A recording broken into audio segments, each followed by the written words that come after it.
Al entrar a tu santo lugar, me asombra que me pueda acercar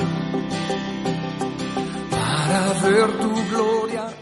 Que Dios le bendiga, qué bueno que estamos nuevamente en sintonía a través de estos medios televisivos de BTR, frecuencia 7, canal 12, para el Valle de la Concagua. Palabras de vida eterna. Vamos a San Juan. Estamos estudiando el libro de San Juan, capítulo 1, ¿cierto? Versículos 11 y 12. A los suyos vino y los suyos no le recibieron, mas a todos los que le recibieron, a los que creen en su nombre, le dio potestad de ser hechos hijos de Dios. Jesús, cuando vino a este mundo, no solo vino al mundo, que era suyo, recordemos que hemos estudiado también de que el principio era el verbo, o sea, Jesús estaba ya en la creación. Cuando Dios dijo, hagamos al hombre, estaba el Padre, el Hijo y el Espíritu Santo. Así que cuando Jesús vino al mundo, que lo había hecho él, era suyo, sino que también vino al pueblo de Israel, que era suyo, de una manera especial. A los israelitas fue primero enviado, vino a buscarlos y a salvarlos. Pero ¿qué pasa con los israelitas? Los suyos no le recibieron. Vino en persona a vivir con ellos. Multiplicó los prodigios y también los milagros, de manera que no tuviera ninguna excusa de poder no creer en el Maestro. Por eso se dice del mundo que no le conoció, pero de los suyos no dice que no le conocieron, sino que habla del pueblo judío, que no le recibieron. ¿Sabe usted que el verdadero cristiano es alguien que recibe a Cristo creyendo en su nombre, pues cree en Él, es recibirle como el don inefable de parte de Dios? Cuando uno acepta a Jesucristo como su Señor y Salvador, está recibiendo el don inefable que viene del Padre Celestial. Hemos de recibir no solamente, ¿cierto?, así Jesús, sino que su doctrina como verdadera y buena, y hemos de recibir el favor de su gracia y el gran amor como norma que gobierne nuestros actos y nuestros afectos. Viene luego el privilegio de la adopción. Aquí dice, a todos los que le recibieron, a los que creen en su nombre, le dio potestad de ser hechos hijos de Dios. La adopción era exclusiva de los judíos. Ahora, mediante la fe, también los gentiles son hijos de Dios. Primera de Juan, capítulo 3, versículo 1, dice, mirad cuán amor nos ha dado el Padre, para que seamos llamados hijos de Dios. Por esto el mundo no nos conoce, porque no le conoció a Él.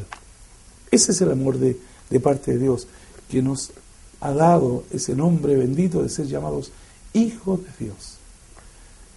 Algunas personas dicen, total, todos somos hijos de Dios. No es así. Todos somos criaturas de Dios. Pero hay una diferencia entre los hijos de Dios y las criaturas de Dios. El libro Romano, capítulo 10, versículos 9 y 10, voy a permitir leerlo textualmente para no tener ninguna modificación o tergiversación. Lo que nos dice el apóstol Pablo, que si confesares con tu boca que Jesús es el Señor y creyeres en tu corazón que Dios le levantó de los muertos, serás salvo. Porque con el corazón se cree para justicia, pero con la boca se confiesa para salvación. O sea, aquí uno tiene que hacer una confesión. Acepto a Jesucristo como el Señor de mi vida. Más de alguna vez yo lo he explicado que en el tiempo, por eso también debemos, perdón que haga esta aclaración, cuando leamos la Biblia, debemos pensar que la Biblia fue escrita en el tiempo, hablemos Nuevo Testamento, en el tiempo de los romanos, de los césares. ¿Ya? Entonces, cuando Pablo le escribe a los corintios y le dice, nadie puede llamar a Jesucristo Señor si no es por el Espíritu.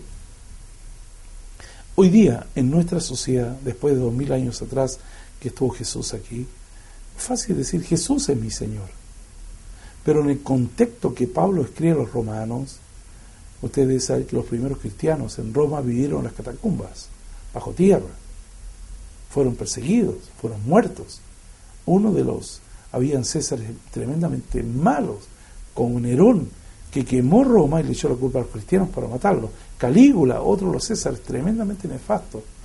Entonces al César se le llamaba Señor o amo.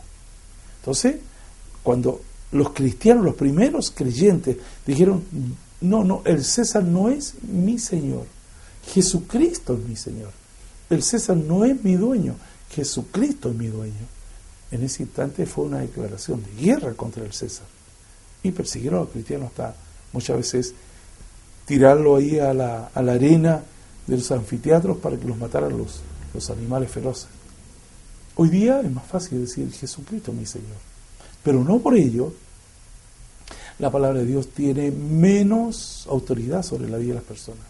Cuando el creyente dice Jesucristo mi Señor, le está entregando en forma tácita a Jesús, le está entregando la soberanía sobre su vida, le está entregando la autoridad sobre sus sentimientos, sobre sus pensamientos, sobre sus planes, proyectos, diseños. Entonces le dice, Pablo dice, ya no vivo yo, vive Cristo en mí. Entonces todo lo que el apóstol Pablo hacía, no lo hacía tomando sus propias decisiones, sino que siempre consultándole a nuestro Dios. En eso consiste, para que a usted le vaya bien, no tome decisiones por su conocimiento, por sus estudios, por la capacidad que puede tener usted en diferentes áreas, sino que yo le sugiero, y esto es lo que siempre estoy predicando a nuestra iglesia, a los hermanos que alaban a Dios junto a nosotros, de que toda decisión que hay de tomar, tomen en cuenta al Creador, al que todo lo sabe. Sobre todo hago hincapié en esto. Dios tiene atributos, como por ejemplo, es omnipotente, que todo lo puede. Es omnipresente, que está en todas partes al mismo tiempo. Y lo otro que es pertinente al tema que estamos hablando, que es omnisciente, que todo lo sabe. Dios todo lo sabe. Entonces, cuando entendemos que este Dios omnisciente, que todo lo sabe, nosotros no sabemos lo que pasará el día de mañana, pero Dios lo sabe. Entonces, cuando dependemos, descansamos en el Señor, mañana yo quisiera tener planes con respecto a estos estudios, a este negocio, a este proyecto de viaje, a esto, lo otro, pero sabe, Señor, yo no quiero hacer nada si no es tu voluntad en mi vida. Más de alguna vez también he tocado el tema de que en Dios hay dos tipos de voluntad. Está la voluntad permisiva y está la voluntad perfecta. Muchos cristianos caminan por la senda de la permisividad de Dios. O sea, como diciendo, Dios ha aceptado. Yo me casé con esta persona porque Dios lo ha aceptado. Pero ¿cuál era la voluntad perfecta de Dios? Por eso cuando uno se pone a leer las Santas Escrituras, el pueblo de Israel quiso tener reyes igual que los pueblos gentiles. Y Dios le dijo, ya, ¿de acuerdo? Le dijo al profeta Samuel, ponerle rey. Pero no era el plan de Dios. Dios quería ser una autoridad teocrática. Pero ellos querían un gobierno de reyes, monárquico. Y ahí le doblaron la mano de Dios, y Dios en su voluntad permisiva permitió que colocaran el primer rey, que fue Saúl. Pero si usted conoce la historia, el rey Saúl comenzó muy bien, pero terminó desastrosamente. Entonces, de repente los cristianos viven bajo una voluntad permisiva de Dios, pero no es la voluntad perfecta de Dios. La voluntad perfecta es cuando nosotros nos negamos a nosotros mismos y dejamos que Dios gobierne nuestras vidas, en nuestros sentimientos, en nuestros pensamientos. Cuando el creyente no hace nada, si no es la voluntad de Dios, téngalo por seguro que le va a ir bien. Téngalo por seguro que en medio de las crisis, Dios va a estar con él, porque dice, yo te pedí que estuvieras en tal área. Pero ¿cuántos matrimonios, por ejemplo, se hacen humanamente? Yo digo, hay matrimonios que se hacen allá arriba por Dios, y hay otros matrimonios que se hacen entre los hombres. Cuando hay matrimonios que el hombre o la mujer esperan en Dios, ténganlo por seguro que cuando vengan los momentos más delicados, Dios va a estar en ese matrimonio. Vamos a orar para que usted pueda vivir y transitar bajo la voluntad perfecta de este Dios maravilloso. Señor, queremos darte gracias por Jesucristo, Gracias porque un día entendimos este mensaje de aceptar a Jesucristo como el Señor, como el dueño de nuestras vidas. Y podemos decir, han pasado los años, de que la mejor decisión haber aceptado a Jesús para que sea el dueño en todas las áreas, no en algunas, o cuando nos conviene, sino que en todas. Te ruego para que estos televidentes que están en sintonía puedan entender de que sometiéndonos a tu señorío, todo irá mejor. Gracias, Señor, en el nombre de Jesús. Amén. Gracias nuevamente por haberme permitido estar en su intimidad a través de estos medios televisivos. Le invito para seguir en comunión, ¿cierto? A través de Radio Cairo 95.7, frecuencia modulada, las 24 horas del día. En Los Andes tenemos un templo, una casa de Dios y puerta del cielo. En República Argentina, esquina Perú, todos los días jueves a las 19:30 horas, donde se hace la feria el día domingo, y en Chacabuco 26 los días viernes a las 19:30 horas. De todo corazón, invite a Dios en la jornada de este día. Le va a ir bien. Que Dios le bendiga. Al entrar a tu santo lugar, me asombra que me pueda acercar para ver tu gloria.